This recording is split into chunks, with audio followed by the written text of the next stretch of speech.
जय हिंद दोस्तों। हमारे भारत देश में बहुत सी छोटी बड़ी नदियाँ बहती है और जैसा कि हम सभी जानते हैं, भारत की सबसे लंबी नदी गंगा नदी है, जिसकी लंबाई 2525 किलोमीटर है। हालांकि अगर हम भारत की अन्य नदियों की बात करें तो इनमें सिंधु और ब्रह्मपुत्र की लंबाई गंगा नदी से अधिक है, लेकिन गंगा नदी भारतीय क्षेत्र में बहने वाली सबसे लंबी नदी है। दोस्तों, ये तो हो गई भारत की सबसे लंबी नदी की बात, लेकिन क्या आपको पता है कि भारत की सबसे छोटी नदी कौन सी है?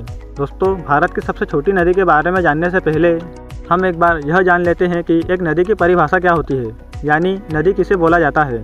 नदी किसी पर्वत, झील, ग्लेशियर, झरने या बारिश के पानी से निकलने वाली एक जलधारा है जो कि धरती पर प्रवाहित होती है तथा अंत में किसी सागर या किसी अन्य नदी में मिल जाती है। नदियाँ प्रमुख रूप से दो प्रकार की होती है, एक होती है सदानीरा नदियाँ और दूसरी होती है बरसाती नदियाँ। सदानीरा नदियाँ वह नदियाँ होती है जो पहाड़, ग्लेशियर, झरना या झील से निकलती है और इनमें साल भर पानी रहता है। गंगा, यमुना, ब्रह्मपुत्र, अमेजन आदि नदियाँ सदानीरा नदियाँ हैं, जबकि बरसाती नदियों का स्रोत बरसात का पानी होता है और यह केवल बरसात पर ही निर्भर करती है।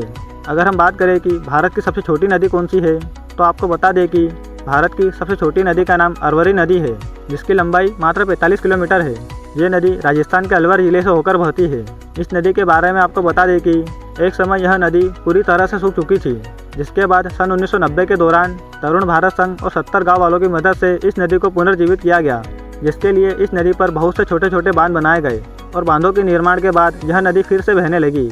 इस नदी पर सबसे लंबा बांध 244 मीटर लंबा है और इसकी चौड़ाई 7 मीटर है। अगर बात करें कि इस नदी का उद्गम कहाँ से होता है, तो आपको बता दें कि अरवरी नदी राजस्थान के अलवर जिले में सरिस्का की पहाड़ियों के बीच थानागाजी के पास सकरा बांध से अरवरी नदी का उद्गम होता है और फिर राजस्थान के अलवर जिले में प्रवाहित होने के बाद अरवरी नदी सरसा नदी में मिल जाती है और फिर इन नदियों के संगम के बाद इस नदी को सावन नदी के नाम से जाना जाता है। दोस्तों, अगर जानकारी अच्छी लगी हो तो वीडियो को लाइक करें और चैनल को सब्सक्राइब करें।